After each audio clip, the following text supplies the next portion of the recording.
I'll sing you one, no. Green grow the rushes, oh, what is your one, oh? One is one and all alone, and evermore shall be it so. I'll sing you two, oh. Green grow the rushes, oh, what is your two, oh? Two, the lily white boys, covered all in green, oh. One is one and all alone, and Hola, señor, ¿qué pasa?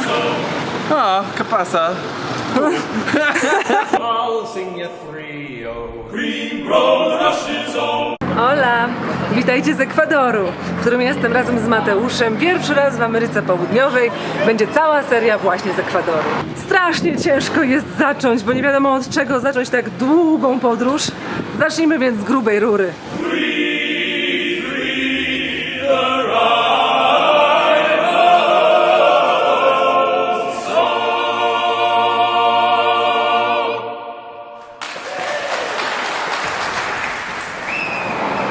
Według jednej z teorii ta konkretna nutka jest źródłem pochodzenia słowa gringo. Green Grow the Rushes O to piosenka folkowa znana w krajach anglojęzycznych, bardzo popularna, śpiewana przy różnych okazjach, taka nasza stokrotka. Śpiewali ją podobno żołnierze amerykańscy podczas wojny z Meksykiem w 1846 roku i podobno śpiewali ją tak często, że Meksykanie ją znienawidzili i swojego wroga w sposób prześmiewczy zaczęli nazywać gringos, od Green Grows. I choć jest to zabawna historia, podobno jest mocno naciągana, dlatego że słowo gringo znane było wcześniej i używane na przykład w Hiszpanii wobec osób, które nie mówiły po hiszpańsku, mówiły w sposób niezrozumiały, czyli według powiedzenia mówiły Greką. Greka, czyli griego, gringo, już mi się myli wszystko.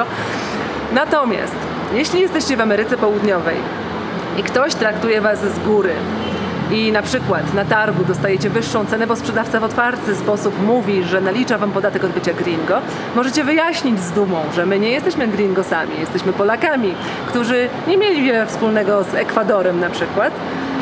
I taki podatek nas nie obowiązuje. To nie jest tak, że wszyscy latynosi mają problem z nielatynosami. Mówili nam, byśmy mieli się na baczności. Serio, przed żadną podróżą nie ostrzegano nas tyle razy, jak przed tą do Ekwadoru. Że podobno 7 na 10 turystów zostaje tutaj okradzionych. Że zdarzają się napady z bronią, na przykład na autobusy, takie jak ten.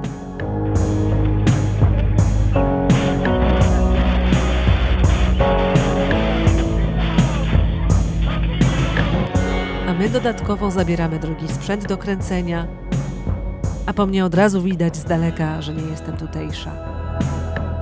Przyjechaliśmy do Ekwadoru trochę przestraszeni, skrępowani też marną znajomością języka hiszpańskiego i ostrożni, bo nawet jeśli nas tutaj nie okradną, to podobno miło nie będzie.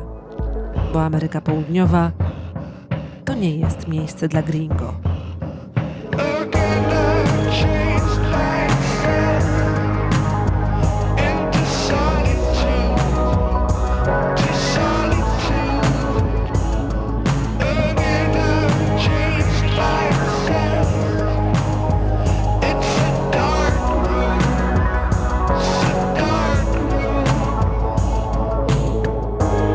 Czujecie ten nieprzyjazny Ekwador? Właśnie taki był w naszych wyobrażeniach. Kiedy ktoś mówi, że jest się czego bać, zostaje nam to w głowie. Kiedy kilka osób to mówi, zaczynamy się realnie bać. To jeden z dowodów na to, jak wielką moc mają słowa, jak łatwo czyjąś subiektywną ocenę przyjąć za własną już na start.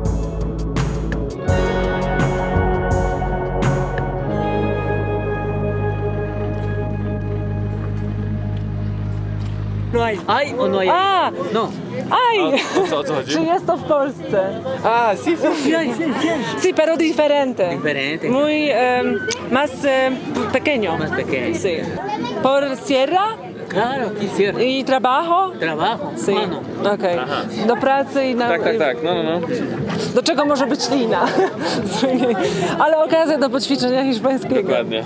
Wiecie, że jestem fanką targowisk, bo to zwykle pierwsze miejsce, do którego jedziemy w filmach podczas podróży.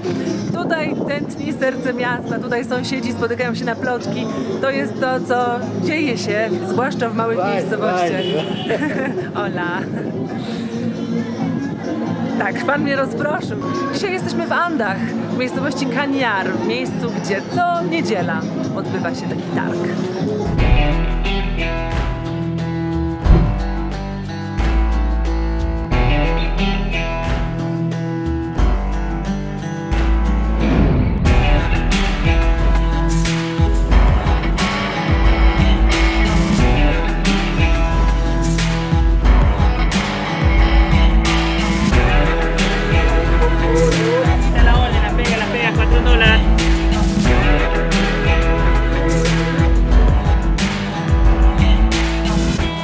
Te panie nie są ubrane odświętnie, choć dzień targowy, a jednocześnie niedziela to jest jakaś okazja. Ale w Ekwadorze, a zwłaszcza w Andach, widok tradycyjnych strojów ludowych to w zasadzie codzienność. Grup etnicznych jest tu bardzo wiele, a strój to jeden z elementów wyrażania przynależności do jednej z nich. Nie musimy chyba mówić, jak dziwnym zjawiskiem w takim miejscu był duet Gringos.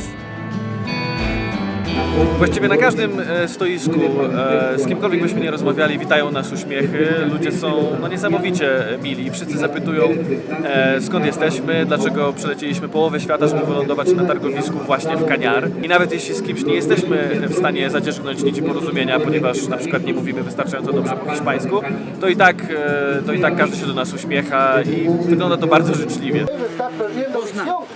Really? Wow! Cuando está chuto, 91, guagua no 92. crece, guagua policía militar.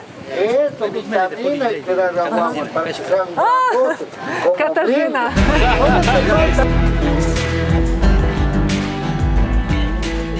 Bazar jak to bazar, lokalne owoce i warzywa. Ale ten stragan to coś, przy czym trzeba się zatrzymać, bo pan sprzedaje zdrowie. Tengo plata y yo tengo dinero, carajo, 5 mozas tengo. Esto tan de noche, 5 es que pegan esto de noche. Vea. Znachor to bardzo popularny zawód w Ameryce Południowej. Ten pan, oprócz świetnych historii, sprzedawał naturalne produkty na wszystkie dolegliwości. Są też tacy, którzy sprzedają gotowe kremy i eliksiry. I wreszcie są one. Ta długa kolejka mam z małymi dziećmi kończy się tutaj u pani Znachor.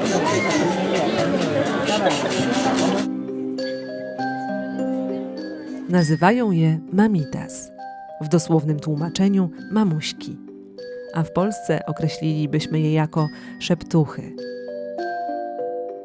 Procedura jest zawsze ta sama, ale nie każda z kobiet cieszy się taką samą popularnością.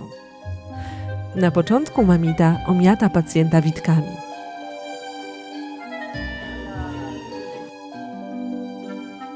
I wypowiada zaklęcia lub wydaje dźwięki, co ma wypędzić złe duchy i złe energie i przygotować ciało na przyjęcie tych dobrych. Następnie, biorąc łyk wody z plastikowej butelki, wypluwają ją na pacjenta, by dopełnić oczyszczenia. Ostatnim elementem jest wygładzenie surowym jajem całego ciała, nieśpiesznie i dokładnie. Jajo wbija się później do plastikowej torebki. Jeśli jest bez skazy, pacjent jest zdrowy i oczyszczony. Jeśli coś mu dolega, uzdrowicielka wskaże co i zaleci odpowiednie kroki. Ważne, w dniu zabiegu nie można się myć. Choć Ekwadorczycy to bardzo religijny naród, działalność uzdrowicielki, ta odrobina magii, nikomu nie zaszkodzi, skoro może pomóc. Nawet jeśli się w to nie wierzy, podobno bardzo dobrze się po tym śpi.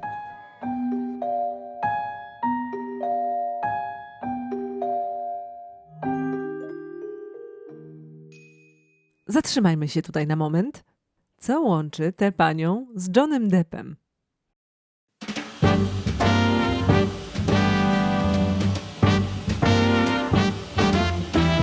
Jeżeli znacie jakiegoś Turka, możecie zrobić eksperyment i powiedzieć przy nim słowa jogurt grecki.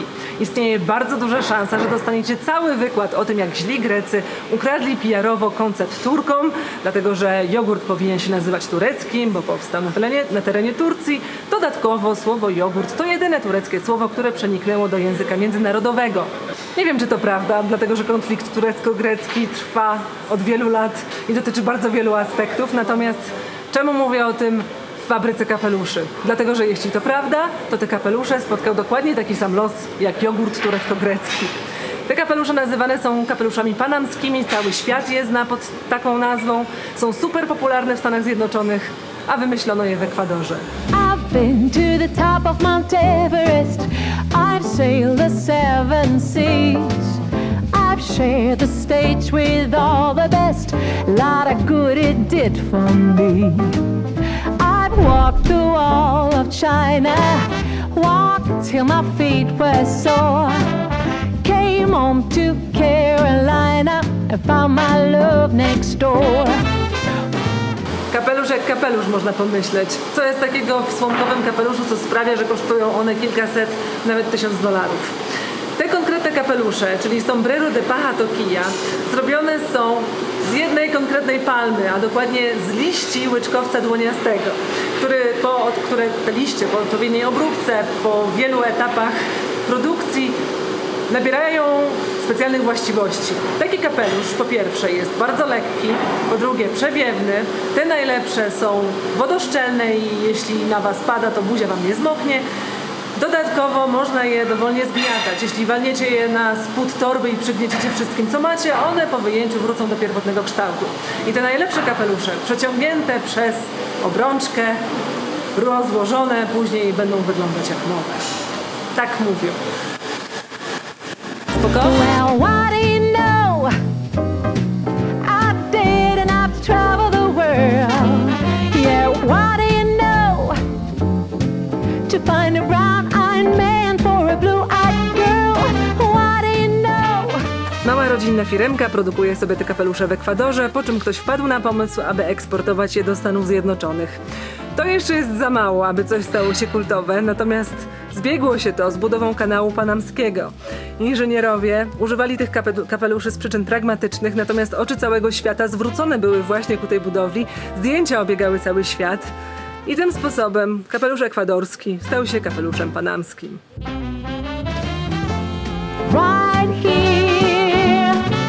Right here next door to me.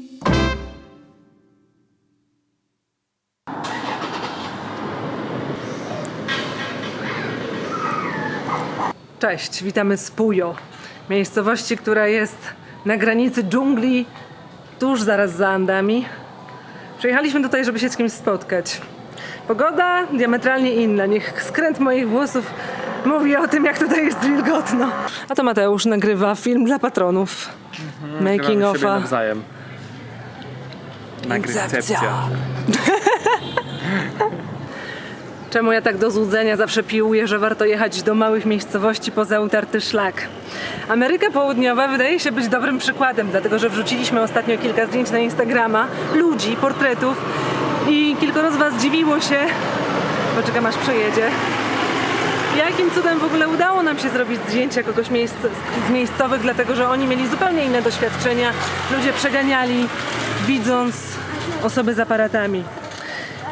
Nie wiem, z jakiego powodu jest tak, że faktycznie mamy tylko miłe doświadczenia we wszystkich miejscach, w których my jesteśmy, ale wydaje mi się, że ja jestem z małego miasta, z Ostrowca Świętokrzyskiego i wyobrażam sobie, że gdyby do Ostrowca przyjechał na przykład czarnoskóry albo ktoś z Azji, ktoś, kto ewidentnie się wyróżnia, chodzi zaciekawiony po moim mieście, uśmiecha się do wszystkich, jest super miły, robi zdjęcia i jeszcze próbuje dukać coś po polsku, no to sami możecie sobie odpowiedzieć na pytanie, jak byście się zachowali wobec takiej osoby, ale jestem pewna, że każdy z was chciałby być miły i takiej osobie pomóc.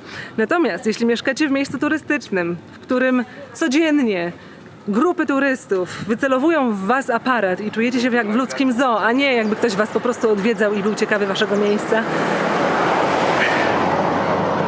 to wydaje mi się, że to jest ten problem, że ludzie przyjeżdżają do jakiegoś miejsca na 2 tygodnie, wybierają sobie najbardziej turystyczne miejscowości, te wszystkie must see i oczekują, że tam ludzie będą dla nich mili, że będą super otwarci i nie będą zmęczeni tym, że są kolejną wycieczką. Nie wiem, czy tak jest. Tak mi się wydaje. Wracając więc do głównego wątku, podróżowaliśmy po Ekwadorze 2 miesiące. Nie mieliśmy na miejscu żadnych negatywnych odczuć związanych z przyjęciem nas przez to miejsce czy miejscowych. No może poza własnym poczuciem winy, że nastawialiśmy się na... nawet już sami nie wiemy na co. Nie wiemy, jakie wy mielibyście wakacje, jakich ludzi spotkalibyście na swojej drodze, czy jakimi kryteriami w ogóle oceniacie świat, co lubicie, a co was wkurza. Wiemy natomiast, że warto pamiętać, że to nie my jesteśmy w obcym kraju, a to my jesteśmy obcym w tym kraju. I że zawsze fajnie dać sobie szansę na własne zdanie.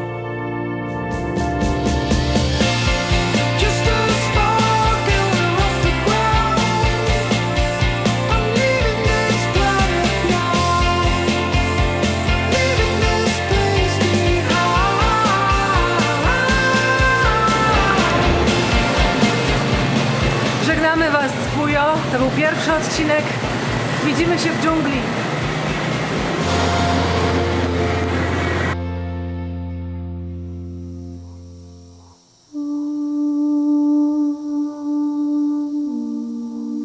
Boto vie mujere vi eban vi kore kumai ke na mai mere mano mai mere monito mani be aí mani bito mani ungipo awe parique monito ne monipa mani be aí companhia ba anta monipa giki companhia pona mai ngimbandi monito wapo ni ge manti kiwingi awe nente kiwingi tante. I think that my mom speaking Guarani and later I can give the translate in Spanish and later you translate in English. Okay. Or Polish, I don't know. Sure.